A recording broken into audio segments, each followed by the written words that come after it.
Hello everyone. आज हम digital electronics का क्वेश्चन पेपर डिस्कस करेंगे, सॉल्व करेंगे इसको। तो सबसे पहले आते हैं कंपलसरी क्वेश्चंस वाले पार्ट में, MCQs. So the first question is the output of an AND gate with 3 inputs A B C is high when.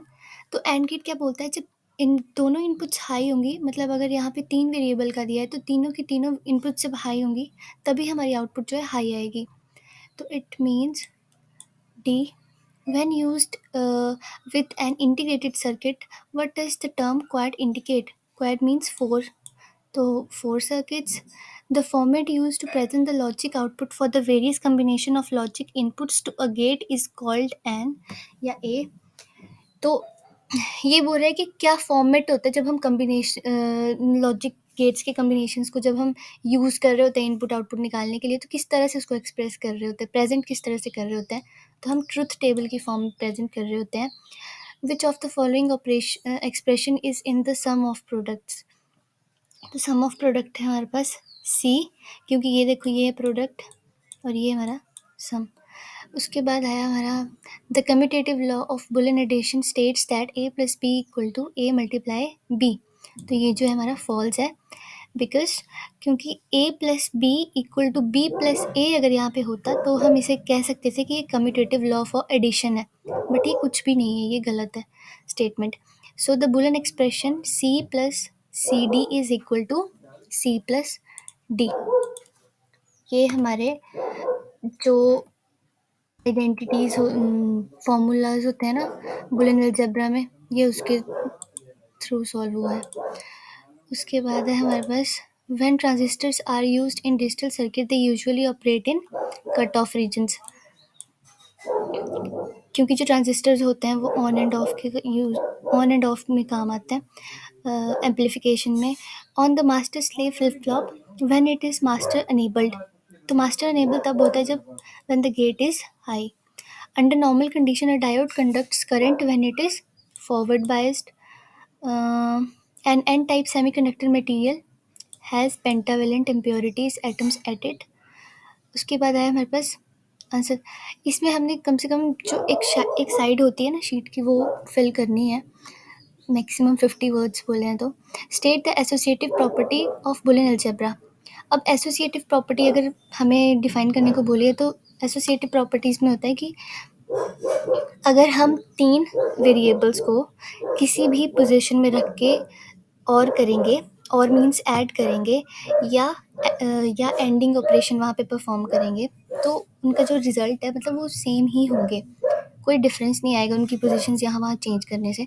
तो हम एसोसिएटिव प्रॉपर्टी में हम दो डिफ़ाइन कर सकते हैं, associative property for addition, associative property for multiplication. उसके बाद आता है हमारे पास what is meant by Karnaugh map method. तो के मैप मेथड क्या करता है, सिंप्लीफाई करता है बुलियन एक्सप्रेशंस को। तो इसमें हम ये सब लिख देंगे। और उसके बाद आया हमारे पास state advantages and disadvantages of TTL. तो टीटीएल जो होता है वो होता है बाइपोलर जंक्शन का सेचुरेटेड पार्ट, मतलब सेचुरेटेड लॉजिक। तो इसकी डेफिनेशन होती है ट्रांजिस्टर ट्रांजिस्टर लॉजिक। तो ये आता है काम इसमें इसमें क्या होता है कि हमारी वोल्टेज लॉस का जो चांसेस होते हैं वो कम होते हैं, मतलब डाटा लॉस कम होता है, ज़्यादा देर तक चलता है। उसके बाद आया व्हाट इज़ डिकोडर। तो डिकोडर क्या होता है, मैनी टू मैनी, मतलब मैनी इनपुट्स और मैनी आउटपुट्स। ये यूज़ होता है बाइनरी इनपुट्स को कन्वर्ट करने के लिए। उसके बाद आता है हमारे पास define min term and max term. तो जब हम S O P P O S कर रहे हैं, के मैप बनाते हैं, तो हमें वहाँ पे बहुत सारे क्वेश्चंस आते हैं जिसमें हम मिन टर्म और max term, min term small M में डिनोट किया होता है और मैक्स टर्म कैपिटल एम में डिनोट किया होता है। तो यही हमारी मिन टर्म और मैक्स टर्म्स होती हैं। उसके बाद है हमारे पास discuss the working of P N junction diode. तो पी एन जंक्शन जो होता है वो बहुत इंपॉर्टेंट है, इसे आप पढ़ लेना सभी जो भी मेरी वीडियो देख रहा है अभी।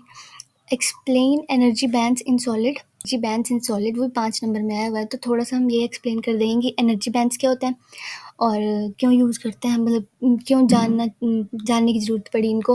और 3 जो बैंड्स हैं वो डिस्कस करेंगे कि कंडक्शन बैंड में क्या होता है, वैलेंस बैंड में क्या होता है। जो वैलेंस बैंड होता है वो आउटर मोस्ट ऑर्बिट में होता है, जो कंडक्शन बैंड होता है वो इनर मोस्ट में होता है, किस में फ्री इलेक्ट्रॉन्स होते हैं ज़्यादा, किस में कम होते हैं, ये सभी करेंगे। और फॉरबिडन गैप जो होता है वो वैलेंस बैंड और कंडक्शन बैंड के बीच का जो गैप होता है, यही सब हम इस 5 नंबर के क्वेश्चन में डिस्कस करेंगे। उसके बाद आता है हमारे पास discuss saturated and non saturated.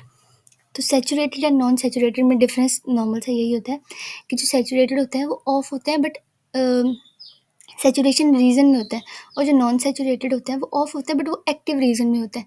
तो जो सैचुरेटेड के एग्जांपल्स हैं वो है हमारे पास एमिटर कपल लॉजिक ECL करके एक टर्म है।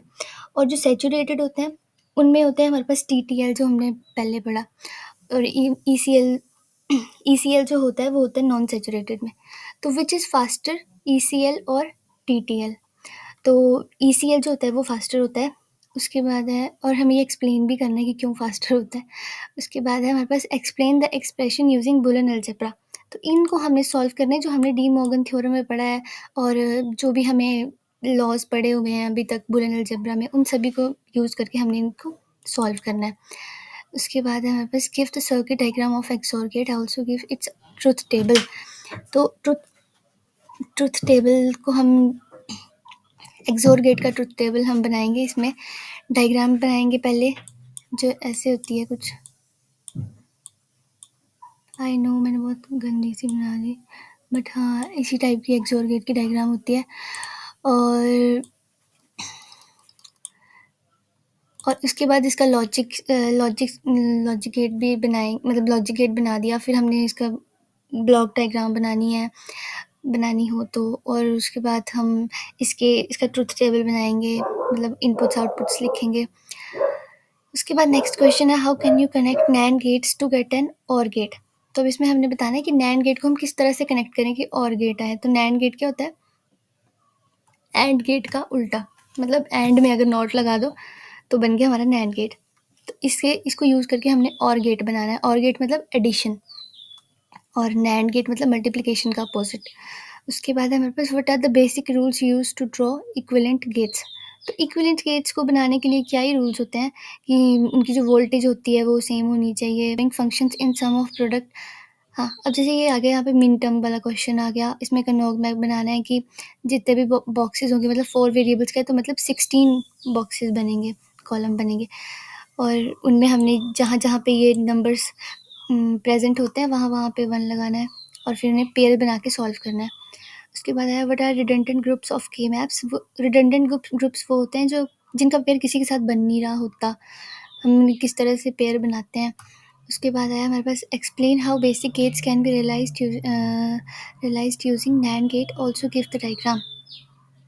इसमें हमने नैंड गेट के बारे में बनाना है, नैंड गेट कैसे बनता है वगैरह वगैरह, और उसकी डायग्राम, ट्रुथ टेबल हो गया, उसकी लॉजिक सर्किट हो गया, वो सब बनाना है और डिफाइन भी करना है। उसके बाद आया what do you mean by combinational circuits. तो कम्बिनेशनल सर्किट्स कौन से होते हैं हमारे, जो और सर्किट्स को मिला के बनते हैं, लाइक एडर हो गया, एनकोडर, डिकोडर, मल्टीप्लेक्सर, डीमल्टीप्लेक्सर वगैरह। उसके बाद आया हमारे पास 5th पार्ट यूनिट 4 से।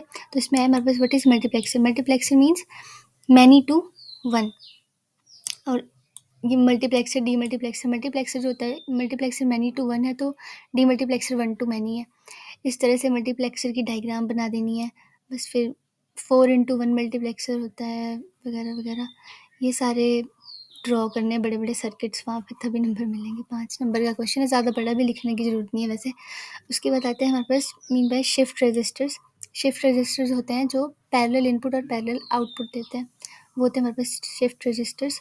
उसके बाद 9th है explain the working at circuit of half adder. तो हाफ एडर बनाना है, पहले उसकी जो ब्लॉक डायग्राम होती है वो बनानी है कि सम और कैरी बचता है, फिर उसके बाद उसकी लॉजिक डायग्राम बना देनी है गेट्स लगा के। एक्सॉर गेट यूज़ होता है हाफ एडर में, और बस उसका ट्रुथ टेबल बनाना है। उसके बाद आया हमारे पास डिज़ाइन ऑफ 3x8 डिकोडर।